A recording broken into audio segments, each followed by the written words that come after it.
Cotton 豪華滅却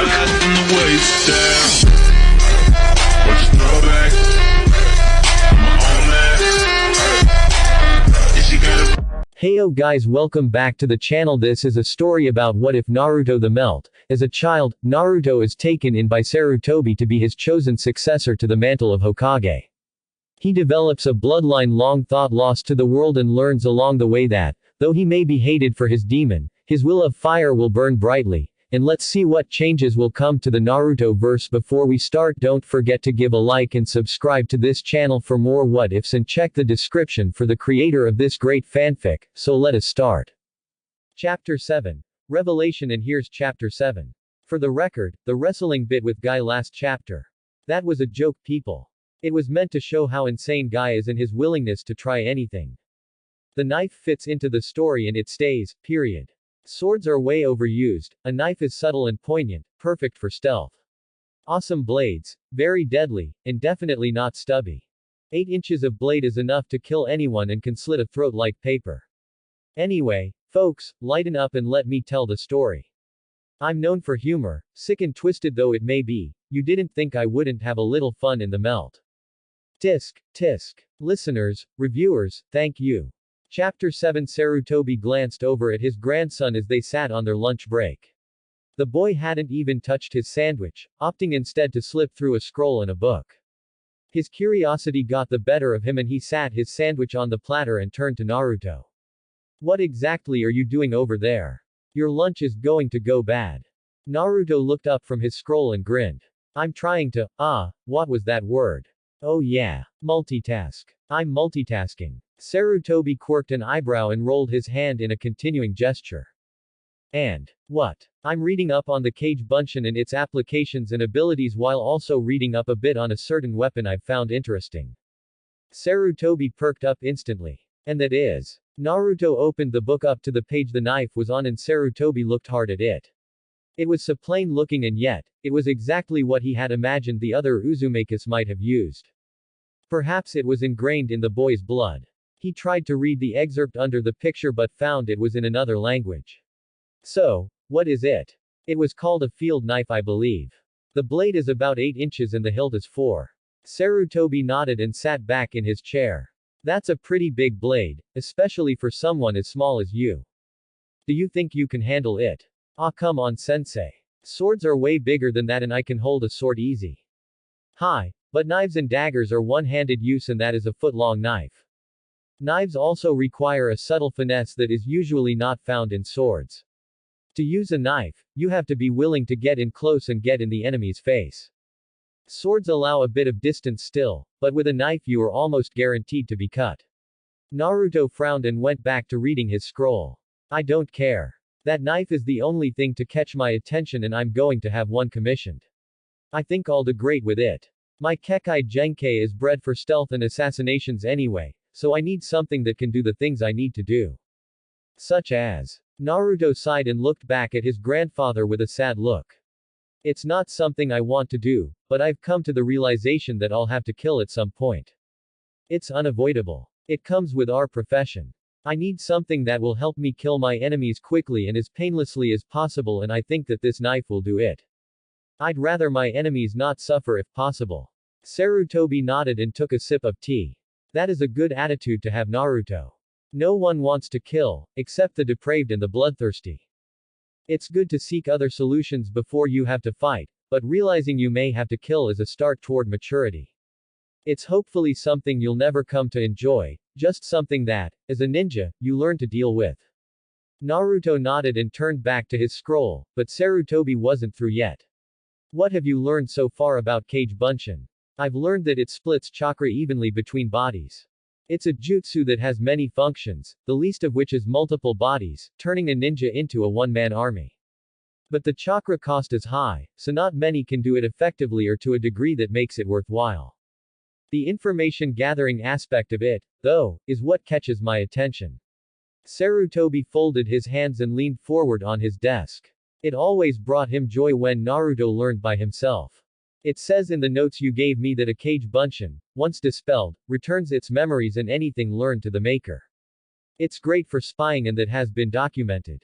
But the learning aspect can also be applied to training apparently, and that is what makes me eager to learn it. Why? Sensei, imagine it. I have a larger than natural chakra pool to pull from. If I could create a lot of bunshin, then I could learn jutsus faster, read material more quickly, and study faster all in the same amount of time.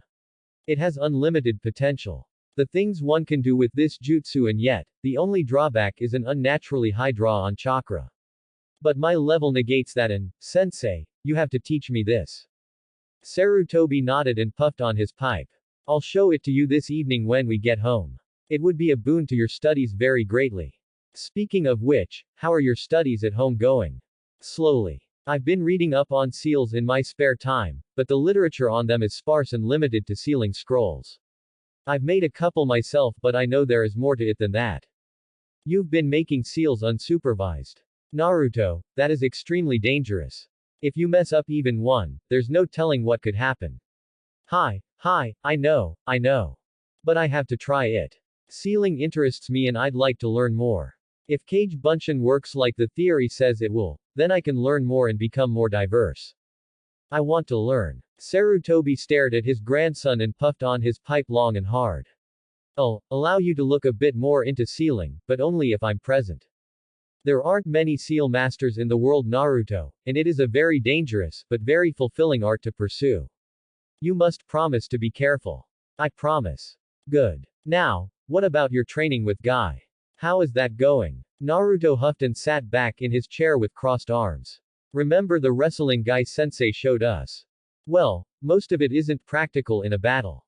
I'm not nearly as fast as he is, so doing any of those moves leaves me open to attack. Hand signs are still doable if the hands are left unchecked, and a kawarimi is possible if the ninja can do it seamlessly. I have incorporated a few of the more unorthodox strikes into my repertoire, however. Ah yes, Guy said you had perfected the Pele into an art form. He said it is poetry in motion when you do it. I think that's taking it a little far, but it is a move I enjoy greatly. No one ever expects it. I have taken to Kalaripade and it has been the easiest taijutsu to accommodate me. But wrestling, unless I get taller and stronger, will be beyond me. Grappling is still a part of both the taijutsu and the melt, however. Yes, well, we can't all be freakish physical specimens like Guy. Don't worry, you're young yet. Now, show me that knife again. It intrigues me. Naruto shunshined the two of them home as quickly as possible and was practically bouncing up and down as he waited for his lesson. Sarutobi stood with his hands behind his back, a smile on his face. It was so wonderful teaching. The two heard the sound of the door sliding open and Konohamaru came bounding out into the yard. I wanna learn too. Naruto ruffled his brother's hair and grinned. Sorry Ototo. You're too little to learn this. But when you're old enough, I'll show you how to do it, okay? Konohamaru sat down and began to pout. But I wanna learn now. Gigi says I need to learn early, so why can't I learn this? Sarutobi laughed at his grandsons and shook his head. Konohamaru, have you unlocked your chakra yet? No. Have you started being a ninja yet? No. Then I'm afraid I can't teach you this technique yet. I'll show it to you when you're older, okay? But, I wanna learn with Aniki, and one day you will. Now, please stand back and I'll show Naruto how to do this. Konohamaru went and sat down on the porch and watched with his cheeks in his hands. He wanted to be a ninja too. Sarutobi chuckled and turned back to Naruto. Now, you learned the theory faster than I thought you would. Let's see if you can apply it. First, there is only one hand seal to make a cage bunshin. Seriously. I thought with as powerful as it is, there would be more seals. Not so much. Several powerful techniques only take a couple of hand seals. It's the chakra capacity that makes them unusable to most. Now, form this cross seal. Naruto mimicked his grandfather to the T. Now, push as much chakra into it as you can so we can see where you stand. Don't worry about wasting chakra at first. We'll get the load of chakra down later. Guy has told me you can do the water walking exercise quite well now. We'll have to move up to something more unorthodox. Anyway, before I go off on a tangent, push as much chakra as you can into the jutsu. Naruto nodded and began to channel chakra into the jutsu. He concentrated hard and pushed with all his might. When he heard his grandfather and Konohamaru gasp, he opened his eyes and did a little gaping of his own. He'd been taught that the hand signs were simply a focus to help the chakra flow better and manipulate easier. He'd been doing chakra exercises since he was little, so he knew his control was good. He knew his chakra wells were extremely large for a kid his age. So he had expected, with the amount of chakra the move took, to make a couple bunchin. What he found were almost 10, looking around confused. Sarutobi walked forward and grabbed one by the arm, surprising it and causing it to jerk away.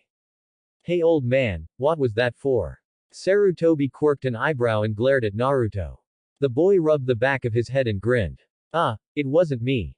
I'll be taking this one and walking around to the front of the house.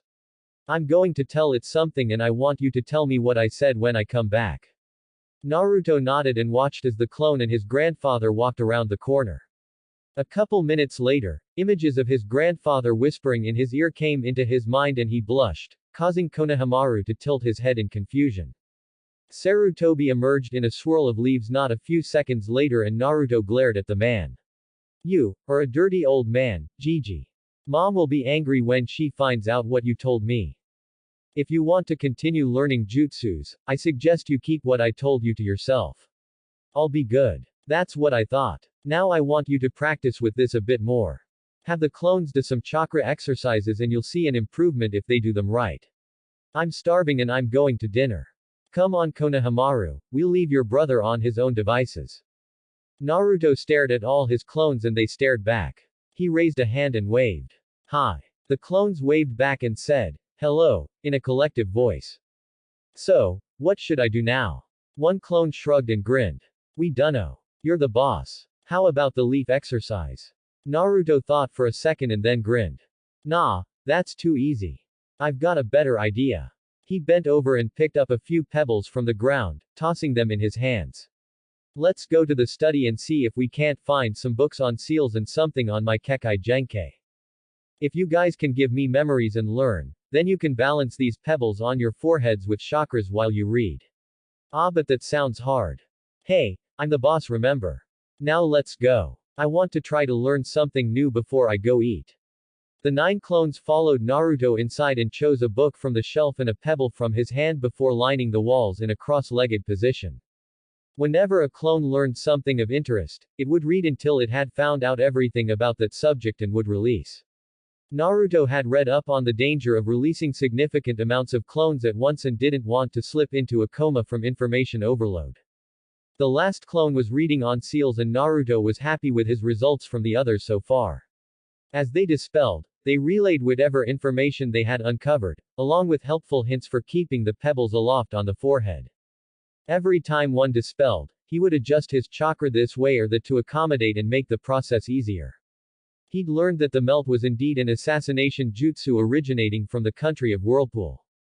The clone had dug a little bit further, being curious, and had found that, while there were Uzumakis originating from there were no Sarutobis. None of his mother's family had come from there either, and that bothered him. Another had been learning about seals and had found that one could make explosive seals by making a correct array of seals and imbuing them with chakra. Of course, he'd need his grandfather's permission before he attempted that. His mother would kill him if he blew anything in the household up. All the others had learned little tidbits here and there, but nothing substantial like the other two. Some more on sealing scrolls and the correct application, a couple of things on the cage bunchin that he could try. But the final clone hadn't dispelled yet and he was curious as to what it was reading about. It finally looked up at him and blinked slowly. I studied up on seals and came across a most interesting find. I think you'll want to know this, and probably read it for yourself. What did you read about? Sealing and the biju. I don't know why, but it caught my attention. Biju. Where have I heard that word before? It's what the Kyuubi no Yuko was.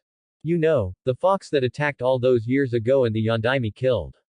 I was interested in that because those things are supposed to be invincible and immortal. How could you seal something like that? The further I read, the more, well, you, just read it. The clone dispelled and when the information hit Naruto's brain, his eyes went wide. He flew to the book and slammed it onto the table before reading it as fast as he could. He was nearly frantic as he skimmed through the passages. Yondaime subdued the beast by summoning the Shinigami. Sacrifice is needed to capture the beasts. Jinchuriki, child, undeveloped chakra coils, power, sacrifice, child. Naruto sat back in the chair and closed the book, trying to stop his hitching breath. What if? No, it couldn't be. Then, he remembered back to when he had first been training with his grandfather. A strange tattoo had appeared on his stomach and he had asked what it was, since it only appeared when he channeled chakra. Sarutobi had faltered in his explanation, but had played it off as a family tattoo, one that hadn't been used in ages.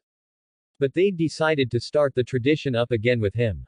He'd bought it then, but now, he ripped his shirt off and stood in front of the full-length mirror in the corner, molding the chakra and watching as the tattoo appeared.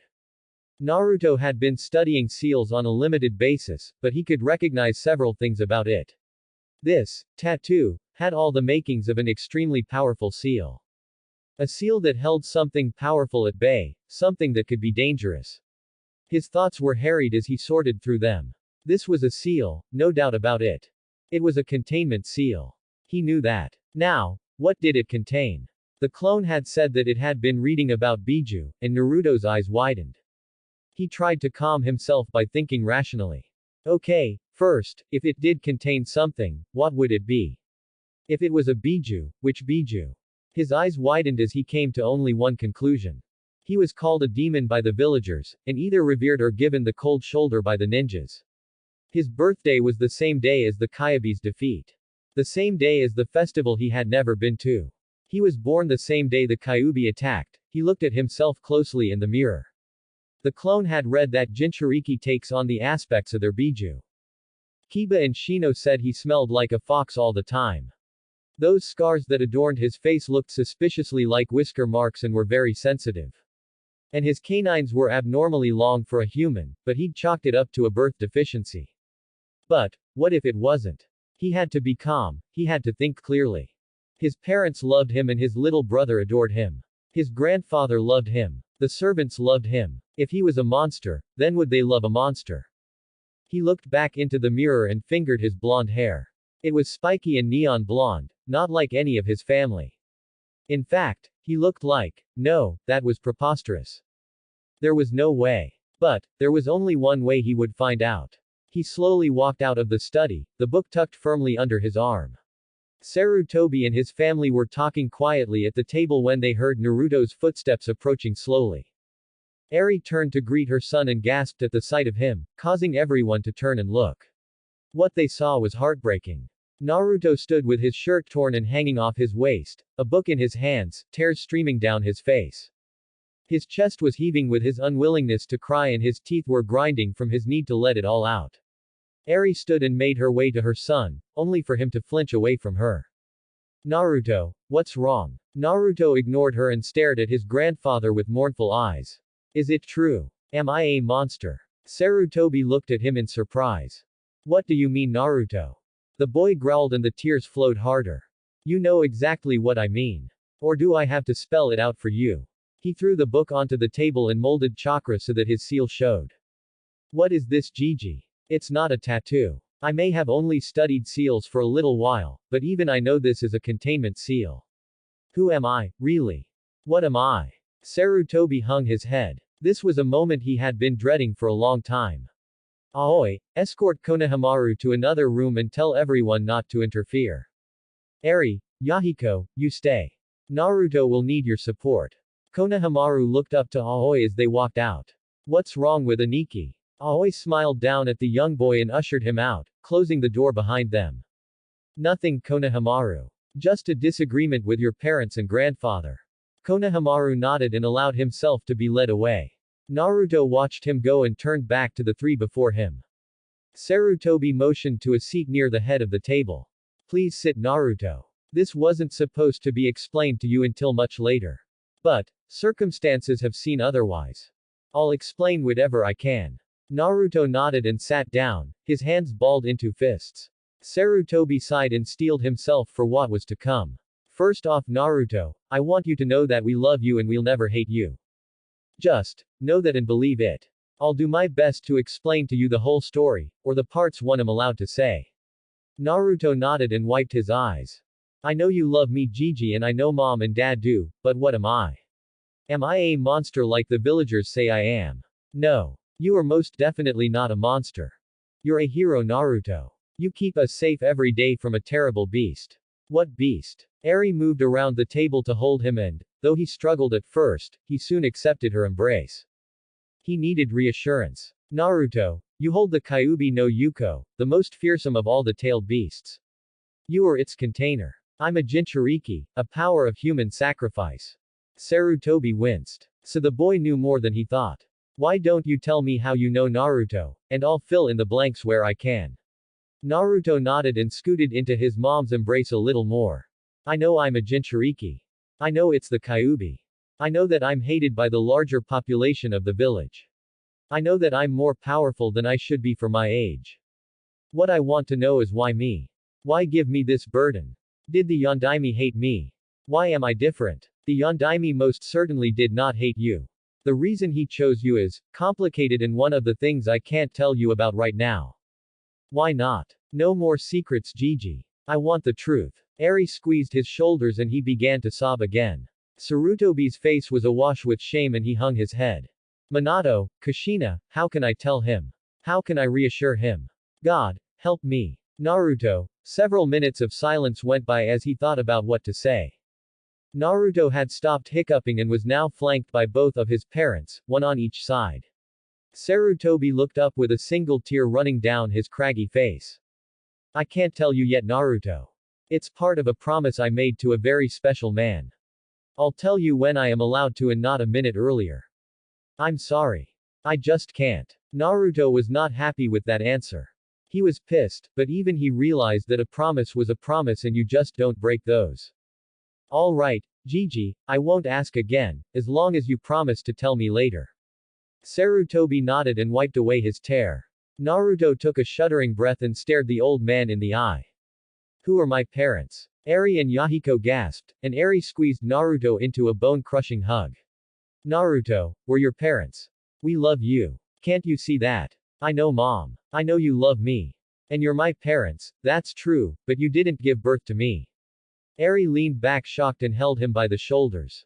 How did you know? Naruto let out a small chuckle and pulled a photo out of his pocket. It was a picture taken on the first day of his life when he was brought to the compound. Come on, Mom, I'm not blind and I'm not stupid. Dad's made me study physiology and biology a bit and I know that a pregnant woman after birth is not that fit. She doesn't look fresh as a daisy and she's not going to be doing very well right after the greatest demon ever attacks. 2 and 2 make 4. Sarutobi packed his pipe and leaned forward on his elbows. You're right, Naruto. Eri and Yahiko are not your birth parents. But, they are your parents by all rights. They raised you to be a fine young man and they love you. You can't deny that. No, I can't. But, who are my parents? Sarutobi frowned and lit his pipe. Thank God for tobacco. As a future Hokage and knowing protocol as I've taught you, you know there are certain class levels of secrets that are beyond you at the moment. That is one of them. I can't reveal who your parents are. But they were from Whirlpool, right? Sarutobi sighed and blew a large plume of smoke. Your birth mother was, yes. That's as much as I'm telling you. All their records are sealed and are classified as an S-class secret. You'll learn more when I deem you ready. Your parents had many enemies, Naruto.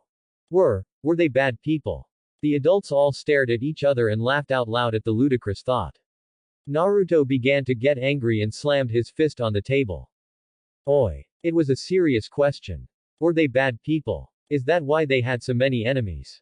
Yahiko got his laughter under control and hugged his son. No, Naruto, they weren't bad people.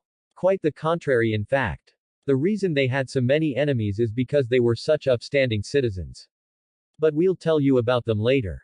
Naruto nodded and suddenly an idea came to him. Do I have any living relatives? Someone who knows more about the bloodline? Sarutobi shook his head and sighed. Unfortunately, I don't believe that there are any of your relatives living.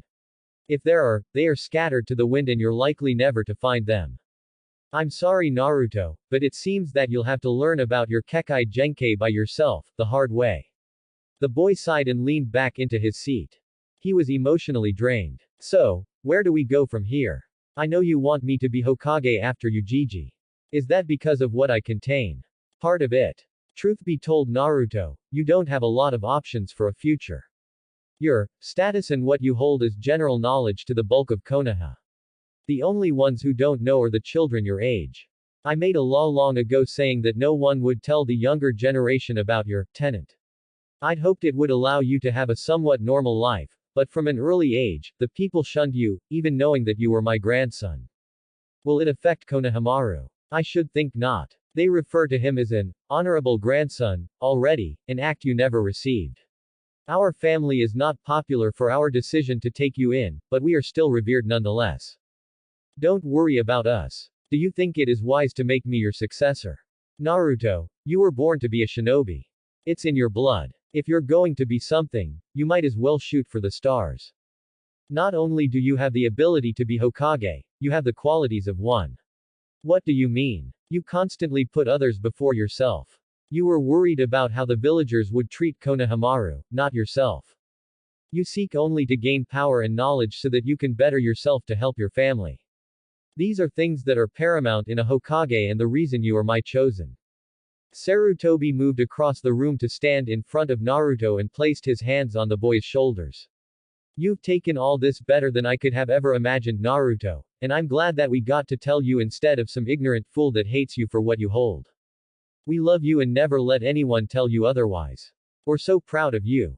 He wrapped the boy in a hug and Eri and Yahiko watched with pride-filled smiles as Naruto began to sniffle and the tears began to fall again. But tears of joy are different from tears of sadness or anger. They feel sweeter and cooler on the skin and don't burn the eyes. They feel right. I love you all. I'm just glad I'm not a monster. The adults looked at him and all said at the same time. We love you. Naruto grinned and was about to say something, but his stomach let out a thunderous groan and he gripped it tightly. Guess I shouldn't have skipped supper. The adults all laughed and Eri went to fetch him something to eat while Yahiko and Sarutobi sat down again to talk with the boy. So son, how did you read about the Kyuubi? I made my Kage Bunshin read all about seals and one found a book on the Biju. One thing led to another and I ended up thinking about all the things in my life and why I look different from everyone in the family. You used Kage Bunshin to read. Well, yeah. Isn't that one thing they're good for? The gleam in Yahiko's eyes didn't settle Naruto for a moment. Guess whose studies just got tripled because of an overabundance of available time now? Naruto cringed. Sarutobi laughed. At least everything was all right now. Konohamaru ran back into the room in front of Eri and ran to Naruto. Aniki, why were you crying? Was someone mean to you? Naruto hugged Konohamaru and laughed over his shoulder. It was so great having a little brother who looked up to you. No Ototo, no one was mean to me. I was just finding myself. Konohamaru had no idea what that meant, but at least his Aniki wasn't crying anymore. The next day found Naruto in the Hokage Tower with a bright smile on his face. It was infectious to nearly everyone that came across him as he sat at his desk, his hat on sideways, merrily stamping papers. Sarutobi sat at his desk listening to a report from one Hitaki Kakashi. And that's what happened, Hokage-sama. The goods were delivered and everything turned out all right. Very good, Kakashi. Just hand Naruto your report and he'll file it away. Kakashi nodded and walked over to the boy's desk. He wondered to himself why some hated the boy for what he held. It wasn't his fault. Kakashi himself was indifferent to the lad. His sensei was dead because of what he held, but he wouldn't hate the boy because of that. Indifference was his answer to the dilemma. Here is my report, Naruto-san. And what makes you so happy today? He hadn't really wanted to strike up a conversation with the young boy, but his curiosity could only take so much. Naruto grinned up at him and took the offered paper. I found myself last night, Kakashi-san. That's all. Kakashi looked at him quizzically before shrugging and walking away. The boy was a strange one, but if you had made a guy for a sensei, then you'd be a little strange as well. Once Kakashi left, Naruto looked up at the clock and smiled. It was nearly lunchtime. Today, he thought, necessitated a shopping trip. Hey sensei, you up for a trip to the weapons shop? I want to see if I can get that knife commissioned. Sarutobi looked up from a report he was writing and smiled. Yes, he could stand to get out of the office. Sure, Naruto. Consider this a late birthday gift on my behalf and a way of saying how proud I am of you. Naruto beamed and returned to his paperwork, hurrying as fast as he could. Things were starting to look up. Booyah. I'm happy with this one. Let me know what you think. And if there are any artists out there, I'd love to see some of my characters on paper.